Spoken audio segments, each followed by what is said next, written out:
Should we just skip forward a little bit? Like, you were telling me before we started the actual interview about your transition from like, producing, songwriting, and into mastering. Do you want to talk about that? Yeah. So apparently in case it wasn't already obvious, I like to do lots of different things. So I was doing a whole ton of recording. I was working mostly out of Monarch Studios and the sister studio, Vertical Studios. And I was doing that like ridiculous number of hours a week, 80, 100 plus. I don't know. Nobody knows. That's all I did. And I started to get a little bit tired. Still love it. But, I got a little older and I'd slowed down a little bit. And I was like, okay, what am I going to do next? It just wasn't super sustainable.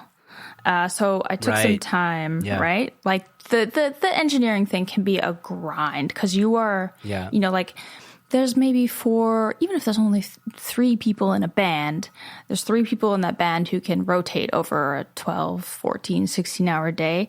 You don't move. You are just there, you are on, and you are focused for that entire time, right? I mean... I feel like people that don't do what we do don't even like understand how focused we are. Like, people that are casually working, just like, checking WhatsApps, checking, email. Like, it's like, no, when I'm in a session, I'm not looking at any of this stuff. No. Like, it's only work. Yeah. Like maybe it's unlikely that you take lunch. I know some people who like don't even take bathroom breaks. I'm like, what are you? Just coffee and let's go. And then maybe you can check Instagram while someone else is eating lunch. Like maybe you get 7 minutes, you stretch your legs or you do some push-ups or something.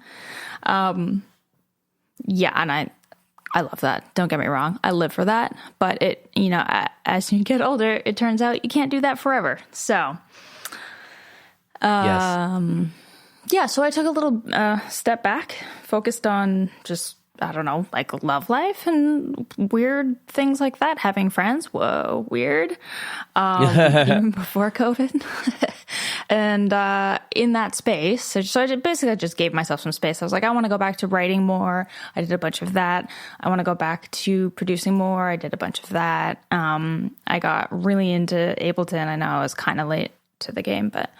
and then just in that space, one of my oldest friends and probably best human that I know, he's up there, Brock, who founded CPS Mastering, sat me down and was like, hey, have you ever thought about doing that?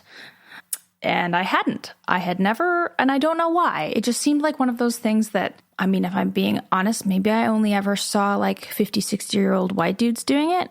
So it just never really even occurred to me. It's funny how those things sort of process in the back of your mind. It's not, now that I'm in it, it seems very attainable. I don't know if that's quite the right word, but it seems like a no-brainer. I love it. It's super interesting. It's a natural extension of what I've been hyper-focused on for many, many years. It's been a lifesaver under the current circumstances with the pandemic, and not, personally, I'm not very comfortable taking big sessions in the state of the world. Yeah, same here. Doesn't feel super responsible. So it's just been absolutely everything. But at the time, it had never. And at the time, I think we probably started talking about it at the end of 2016 or 2017 or something like that. We started preparing, and then I fully, we launched me on the website and was fully doing it and making records mastering records, by 2018.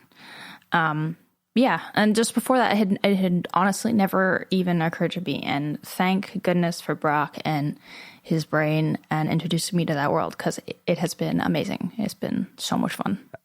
That's awesome. I have a bunch of questions about that. My first question is, what do you think Brock saw in you that maybe you didn't know about that, made him approach you about this opportunity? I think it was that obsessive engineer thing that just goes way back to how it all started.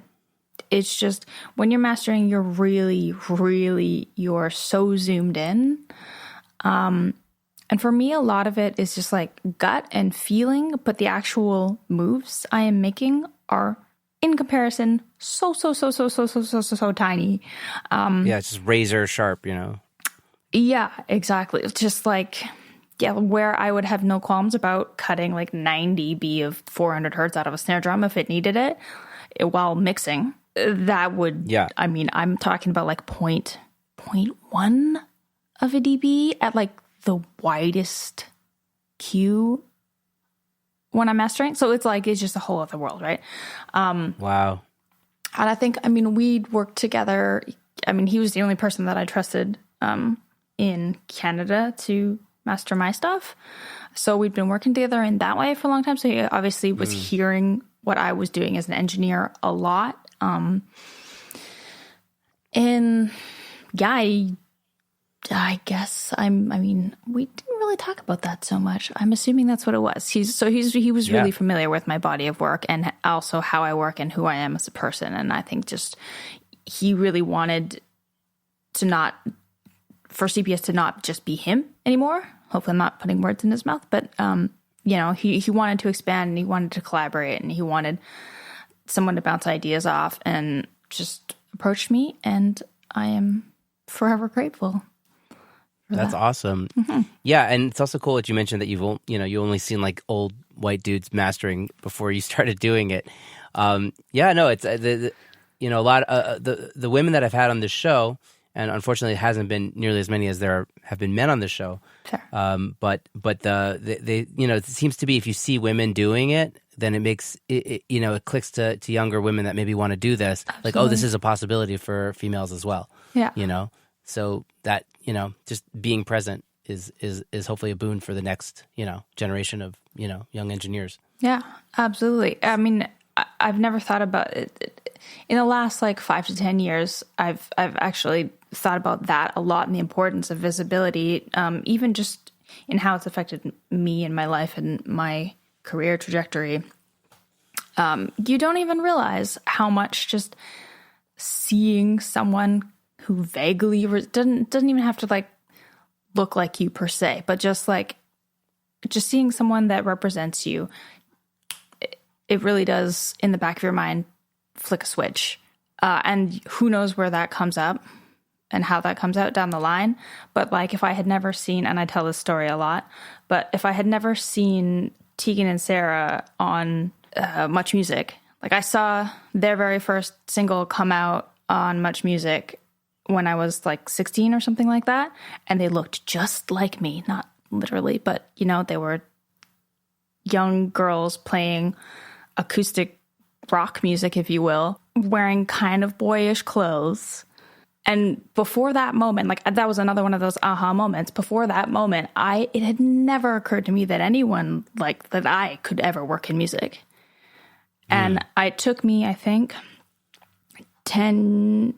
way more than that. It took me a lot of years to realize that was another one of those moments where if I had never seen that image, and I probably didn't even think about, I loved the song or whatever, but I probably didn't even think about how much that moment impacted my life, because all of a sudden I am seeing people who I can relate to making a career in music. And before that moment, it was Britney Spears or Christina Aguilera and people who I could personally never... Yeah. That's not going to be me. Yeah. So anyway, that was kind of that was not the most concise story, but just seeing that, I think that was one of those things that planted the seed where it was, I never questioned whether or not I could work in music. It was just, how do I work in music? How do I want to? What's my path? Yeah. It's probably a slow transition into, having more females, joining the, industry, but it's, it'll probably snowball, and hopefully it's in the midst of that now, Yeah, I think so. I see young women doing it everywhere. But I'm maybe that's what I latch on to. I don't know. Or maybe I just am in a really strong community of women musicians and producers and engineers. But yeah, we out here. Nice. Yeah, keep at it. And also we talked about how the playing field has been leveled, with with the technology. So that's definitely there's no longer like an old boys club, you know what I mean? Totally. To like get in the room kind of thing. Like you just buy a microphone and an interface, just do and it. you're good, you know? Yeah, and if it's good, then it'll resonate with people, you know? People will call you. Yeah. So you mentioned. I wanted to ask about how it actually works, because it's a mastering company, but you're working with Brock. Like, do you have your own clients? Does he have his own clients? Does he pass clients on to you? What's the arrangement? Yeah. So we basically, I mean, this is partially COVID related too, but right now we just kind of split the studio time half the week. So we're not actually working in the same room, although we have teamed up on some projects. So it might look something like, usually we have our own clients, and I put, what are the in quotations for those who can't see the video? Nobody can even see this. Yeah. Is either people from my production or engineering background who have reached out to me because they've heard that I'm doing this. It could be cold calls that we just say, hey, who do you want to work with? Do you care? And they look at bios and pick one or something like that. Could be people that Brock's passed on. It looks a number of different ways. But basically we just share everything. And on occasion we get a chance to actually work together where someone might do an analog pass, and then someone else might do finish it in the digital realm. Our workflow is kind of like digital, analog, and then finish in digital, if I'm really oversimplifying. So, we might just sort of break down, or like maybe someone does the sequencing and like the prep work and that kind of thing. And we'll just sort of pass it back and forth. And each of us might do a couple of the final revisions. I like sending options to clients if I haven't worked with them before, because there's generally like, I try to put it, I don't go for like a big stamp, obviously, when I'm mastering, but there are generally like a few different ways or different directions I can push songs in, if you want to prioritize dynamics and low end, or like the power of a certain frequency range, or if you want it to be like really expensive sounding and shiny, and again, in the realm of mastering. So these are pretty subtle things, but they are definite directions that I can take songs in. So I like to send a couple of different options, especially if I haven't worked with a certain producer or mixer or artist before. And so sometimes Brock will do a couple options and I'll do a couple options. We'll just send it and just see what people gravitate towards. Cool. But yeah, so that's an example of how we might work together. But most often we're just kind of doing our own things. Nice. Yeah. Awesome. Sounds really, really neat. What do you love the most about mastering? Oh man, I was digging. I was like, oh, what piece of gear, or like what, part of the process. There's so much that I love about it. But honestly, if I'm just gonna like, the first thing that comes to mind is just all the different types of music I get to hear. All like, it's kind of like peeking behind the curtain for a lot of my favorite music makers, and sometimes that just means like, hey, I get to see and hear the unmastered version, the unmastered mixes of a mix engineer I've looked up to for a number of years. Like, I don't know, just hearing what that's like pre-mastering once, once all the dynamics and all the levels are kind of matched, you sort of somehow lose that peek behind the curtain. I'd actually never. Interesting. Yeah, I'm not articulating this part very well because I haven't really thought about it before this moment, but I have grown so much as an engineer just by mastering, and it translates to everything: recording, mixing, producing. It's changed everything about how I work and just how I sort of hear things and react. And a huge part of that is hearing other people's work at this like slightly unfinished stage and then bringing it to that final stage. It's just been incredibly eye-opening. I love that. Yeah, that's so cool. I feel like it's so valuable to learn mastering, even if you don't want to do mastering, because it I guess it'll show you what the difference between a final product is and a not final product is, and just getting understanding of that, like you're saying. Yeah, it is interesting though, because when we reference tracks, when we're mixing, we're referencing masters. I know, right? We're not referencing mixes. Have you found that mixes are getting hotter, mixes are coming off. There's like less to do already at the mastering